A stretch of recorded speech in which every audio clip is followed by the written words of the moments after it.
ആഷിഖ് അബു, ഇപ്പോൾ താങ്കൾ പറഞ്ഞല്ലോ ഈ ഇടത് സർക്കാരിന്റെ കാലത്ത് ഉണ്ടായിരിക്കുന്ന വിപ്ലവകരമായ തീരുമാനമാണ് ഈ ഹേമ കമ്മിറ്റി റിപ്പോർട്ട്.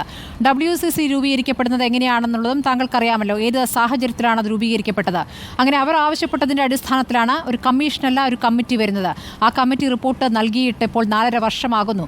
ആ റിപ്പോർട്ടിന്മേൽ അടയിരിക്കുകയായിരുന്നു. ഈ 4.5 വർഷം ഒന്നും ചെയ്യാതെ ഇപ്പോൾ റിപ്പോർട്ട് പുറത്തുവിടേണ്ട സാഹചര്യത്തിലേക്ക് സമ്മർദ്ദമുണ്ടായിരിക്കുകയാണ്. ആ സമ്മർദ്ദം അതിശക്തമായ സമ്മർദ്ദമായിരുന്നു. കോടതിയിൽ നിന്ന് തന്നെ എല്ലാ ബുദ്ധിമുട്ടുകളും അവസാനിച്ച് കോടതി തന്നെ ആ റിപ്പോർട്ട് പുറത്തുവിടണം എന്ന് പറയുന്ന ഒരു സാഹചര്യത്തിലാണ് ആ സർക്കാർ അതിപ്പോൾ പുറത്തുവിടേണ്ടി വന്നിരിക്കുന്നത്. ഇനിയിപ്പോൾ എന്താണ് പരിഹാരം? മന്ത്രി ആവർത്തിച്ച് പറയുന്നത് ഒരു കോൺക്ലേവ് നടത്തുമെന്നുള്ളതാണ്. ആരെ വിളിച്ചാണ് കോൺക്ലേവ് നടത്താനിരിക്കുന്നത് ശ്രീ ആഷിഖ് അബു? ഒന്നാമത്തെ കാര്യം, ഈ ഇടത് സർക്കാർ തന്നെ നിയോഗിച്ച ഒരു കമ്മിറ്റി കൊടുത്ത റിപ്പോർട്ട് ഇത്രയും കാലം നിശബ്ദമായി അത് വെച്ചുകൊണ്ടിരുന്നു എന്നുള്ളത് തന്നെ ഈ സർക്കാരിന്റെ വിശ്വാസ്യതയെ ചോദ്യം ചെയ്യുമെന്നാണ് എനിക്ക് തോന്നുന്നത്. അത് പൊതുജനങ്ങൾക്കിടയിൽ ഇവരുടെ ഉദ്ദേശശുദ്ധിയെ പറ്റി വലിയ സംശയങ്ങൾ ഉണ്ടാക്കാൻ അതെന്തുകൊണ്ടാണ് അത് ഈ സാംസ്കാരിക വകുപ്പ് മന്ത്രി തന്നെ ഇത്ര ലാഘവത്തോടു കൂടി എന്തുകൊണ്ടാണ് ഇത്തരം കാര്യങ്ങളെ കാണുന്നുള്ളതെന്ന് വളരെ അതിശയത്തോടു കൂടിയാണ് വ്യക്തിപരമായിട്ട് എനിക്ക് തോന്നിയിട്ടുള്ളത്.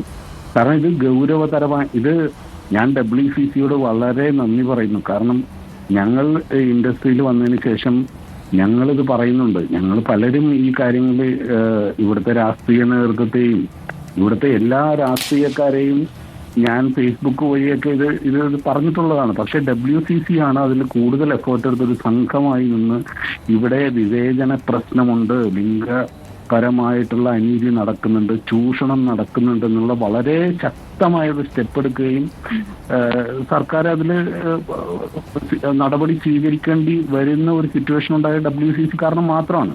വേറെ ആര് ഇവിടെ സംസാരിച്ചിട്ടും ഇവിടുത്തെ പ്രശ്നങ്ങൾ സർക്കാർ ഇടപെട്ട്, അതായത് അത് ഇടത് സർക്കാരോ വലത് സർക്കാരോ എന്നുള്ള വ്യത്യാസമില്ലാതെ സർക്കാരിനൊരു ഉത്തരവാദിത്വമില്ലേ? ഇവിടുത്തെ രാഷ്ട്രീയ പാർട്ടികൾക്ക് ഒരു ഉത്തരവാദിത്വമില്ലേ? എത്രയോ കാലങ്ങളായിട്ട് ഇവിടുത്തെ ഒരു പ്രമുഖ, അതായത് ഏറ്റവും നന്നായിട്ട് സിനിമകൾ ചെയ്തുകൊണ്ടിരുന്ന ഒരു ആക്ടർ അപമാനിക്കപ്പെട്ട് ആക്രമിക്കപ്പെട്ടിട്ട് അതല്ലേ ഇതിന്റെ ഏറ്റവും ഏറ്റവും സീരിയസ് ആയിട്ടുള്ള ഒരു ഫേസ് നമ്മൾ കാണിച്ചു തന്നത് കേരള സമൂഹത്തിന്, സർക്കാരുകൾക്ക്, ഇവിടുത്തെ രാഷ്ട്രീയ പാർട്ടികൾക്ക്. ഇതാണ് ഇതിന്റെ സിറ്റുവേഷൻ എന്ന് മനസ്സിലായി. പക്ഷെ ഞാൻ അപ്പോഴും എനിക്ക് പോസിറ്റീവായി തോന്നിയ കാര്യം അത് ദിലീപിനെ അറസ്റ്റ് ചെയ്തതാണ്. ഇവിടെ വലിയൊരു ഷിഫ്റ്റ് ഉണ്ടാക്കാൻ ഈ സർക്കാർ ധൈര്യം കാണിച്ചതാണ് വലിയ കാര്യം. അതിന് സർക്കാരിനെ അഭിനന്ദിക്കുമ്പോൾ തന്നെ ഈ വ്യവസായത്തെ വ്യവസായമായി കാണാനുള്ള, അതായത് സാധാരണ എല്ലാ തൊഴിലിടം പോലെയും ഇതൊരു റോക്കറ്റ് സയൻസോ ഇതൊരു മാജിക് ഉണ്ടാക്കുന്ന സ്ഥലമല്ല. ഇത് എല്ലാവരും വർക്ക് ചെയ്യുന്ന തൊഴിലിടമാണ്. ഇവിടുത്തെ ചുമട്ട് തൊഴിലാളികൾക്കും ബാക്കിയുള്ള എല്ലാ തൊഴിലാളികളെയും പോലെ തന്നെ തൊഴിലെടുക്കുന്ന ഒരു സ്ഥലമാണിത്. ഇത് ഗവൺമെന്റുകളും രാഷ്ട്രീയ പാർട്ടികളും ഇത് ഗൗരവമായിട്ട് കാണണം. ഇവിടെ തൊഴിലിടത്തിലുള്ള പ്രശ്നങ്ങളുണ്ട്. ഇവിടുത്തെ ഫ്യൂഡൽ സംവിധാനത്തിന് എന്തെങ്കിലും തരത്തിലുള്ള അറുതി വന്നത് ഈ അടുത്ത കാലത്ത് മാത്രമാണ്. വലിയ രീതിയിലുള്ള ഒരു ഫ്യൂഡൽ സംസ്കാരം ഉണ്ടായിരുന്ന സിനിമയിൽ അതെല്ലാവരും അംഗീകരിക്കുമല്ലോ. അപ്പോൾ ഇത് സർക്കാരിനും പൊതുജനങ്ങൾക്കും മീഡിയക്കും ഒക്കെ ഈ ഇത്രയും വലിയൊരു ഇൻഡസ്ട്രി, പ്രത്യേകിച്ച് മലയാള സിനിമ വലിയ രീതിയിലുള്ള നേട്ടങ്ങളുണ്ടാക്കി, ബോക്സ് ഓഫീസ് നേട്ടങ്ങളുണ്ടാക്കി മുന്നോട്ട് പോയിക്കൊണ്ടിരിക്കുന്ന ഒരു സമയത്ത് സർക്കാർ മാത്രം ഇടപെട്ടാൽ മാത്രമേ ഇത് സംഘടനകളുടെ കയ്യിലേക്ക് ഞാൻ ഒരു സർക്കാർ എന്ന് പറയില്ല, എല്ലാ സർക്കാരുകളും സിനിമയെ മാത്രം അങ്ങ് കൊടുത്തിരിക്കുകയാണ്. ഇവിടെ തൊഴിലാളി സംഘടനകൾ വലിയ സമരങ്ങൾ ഉണ്ടാക്കിയിട്ടാണ് ഇവിടെ മാക്ടയും ഇതൊക്കെ ഉണ്ടായിട്ടുള്ളത്. സർക്കാർ അതിനകത്തുനിന്ന് ഒരു സർക്കാരുകളും ഒരു പണിയും ചെയ്തിട്ടില്ല. ഒരു ജോലിയും ഇവിടുത്തെ സംസ്ഥാന സർക്കാരുകൾ ഒരു ഡിപ്പാർട്ട്മെന്റ് രൂപീകരിക്കുക, ഒരു സിനിമാ നയം രൂപീകരിക്കുക എന്നുള്ള എത്രയോ കാലം. എന്താണ് തടസ്സം?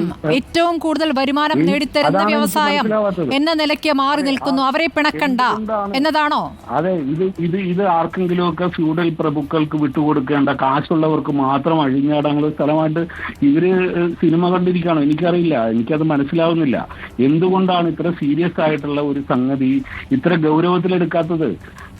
അത് രാഷ്ട്രീയ നേതാക്കളും മന്ത്രി വരെ പറയുന്നത് അതിശയം ഉണ്ടാക്കുന്ന കാര്യങ്ങളാണ്. ഇന്ന് മന്ത്രി പറഞ്ഞത് കേട്ടത് ഞാൻ ഞെട്ടിപ്പോയി. കാരണം ഞെട്ടിക്കുന്ന എന്തെങ്കിലും ഉണ്ടെങ്കിൽ പറയൂ എന്നാണ് സംസ്ഥാനത്തിന്റെ മന്ത്രി പറയുന്നത്. അത് വളരെയധികം ഞെട്ടലുണ്ടാക്കുന്ന ഒരു കാര്യം തന്നെയാണ്. ഈ രീതിയിലല്ല ഒരു ഇടതുപക്ഷ സർക്കാർ ഈ കാര്യങ്ങളെ സമീപിക്കേണ്ടത്. അത് ഇത്രയും ഗൗരവമുള്ള കാര്യങ്ങൾ മറച്ചു വെച്ചതിൽ അതില് പ്രതിഷേധമുണ്ട് വ്യക്തിപരമായിട്ട് എനിക്ക്. ആഷിഖ് അബു, ഇതിപ്പോൾ ചില നിർദ്ദേശങ്ങളാണല്ലോ പ്രധാനമായും ഹേമ കമ്മിറ്റിയുടെ മുന്നിൽ നിന്ന് വന്നിരിക്കുന്നത്. ട്രൈബ്യൂണൽ അടക്കം നിരവധി നിർദ്ദേശങ്ങളുണ്ട്. ഇനി ഒരു വനിത പോലും, നടികൾ മാത്രമല്ല സിനിമാ മേഖലയിൽ പ്രവർത്തിക്കുന്ന ഒരു സ്ത്രീയും ലൈംഗികമായി ചൂഷണം ചെയ്യപ്പെടരുത് എന്ന് ആഹ്വാനം ചെയ്യുന്ന പല നിർദ്ദേശങ്ങളും. ഇതൊക്കെ നടപ്പാകാനുള്ള സാധ്യത എത്രത്തോളമാണ്? ഈ 4.5 വർഷം അടയുന്ന സർക്കാർ ഇനിയിപ്പോൾ എപ്പോ കോൺക്ലേവ് വിളിച്ച് ഈ കോൺക്ലേവ് ഒക്കെ എന്ത് പരിഹാസ്യമായ നടപടിയാണ്? ഇത് നടപ്പാക്കിയേ പറ്റുള്ളൂ സ്മൃതി, അത് മനസ്സിലാക്കണം. അത് കേരള സമൂഹത്തിന്റെ മുമ്പിൽ ഇത് വളരെ അധികം ആധികാരികതയോടുകൂടി വെളിവാക്കപ്പെട്ടുള്ള കാര്യങ്ങളാണ്. ഇത് കേരള പൊതുസമൂഹം ഇതൊക്കെ കേട്ടിട്ട് സർക്കാരിനെ സമ്മർദ്ദത്തിലാഴ്ത്തുമില്ല എന്ന് ഞാൻ വിശ്വസിക്കുന്നില്ല. കാരണം ഇതിലൊരു നടപടി ഉണ്ടാവണം. അത് മാതൃകാപരമായിരിക്കും. രാജ്യത്തിനും ലോകത്തിനും തന്നെ മാതൃകാപരമായിട്ടുള്ള ഒരു stream lining, legal stream lining ഈ കാര്യത്തിൽ ഉണ്ടാവണം. കാരണം ഈ വെളിപ്പെട്ട കാര്യങ്ങൾ അത് ആരാണ് എന്താണെന്ന് അറിയാതെ തന്നെ ഈ നടന്ന കാര്യങ്ങൾ വലിയ സീരിയസ് ആയിട്ടുള്ള കാര്യങ്ങളല്ലേ. അപ്പൊ ആ രീതിയിൽ കേരള പൊതുസമൂഹം ഇത് കൈകാര്യം ചെയ്യുന്നുള്ള കാര്യത്തിൽ എനിക്ക് ഒരു സംശയമില്ല. കേരള സർക്കാരും ഈ കമ്മിറ്റിയെ നിയോഗിച്ചിട്ടുള്ള സർക്കാരും തന്നെ അവരുടെ തെറ്റിദ്ധാരണ, എനിക്ക് തോന്നുന്നത് എന്താണെന്ന് വെച്ച് കഴിഞ്ഞാൽ ഈ താരങ്ങളെയും ഈ സിനിമ ഇൻഡസ്ട്രി തകരും, ഇവിടെ ആര് മരിച്ചു പോയാലും ശരി സിനിമ നിലനിൽക്കും, സിനിമയുടെ പവർ ദയവ് ചെയ്ത് ആരും കുറച്ച് കാണരുതെന്നാണ് എനിക്ക് ഇവരോട് പറയാനുള്ളത്. ആരില്ലെങ്കിലും സിനിമ നിലനിൽക്കും, സിനിമ മുന്നോട്ട് പോവുകയും അത്രയും പവർഫുൾ ആണ് സിനിമ. തീർച്ചയായും താരങ്ങളില്ലാതെ തകർത്തോടുന്ന സിനിമകൾ ഇപ്പോൾ വന്നുകൊണ്ടിരിക്കുന്നു എന്നുള്ളത് ഒരു സൂചന തന്നെയാണ്.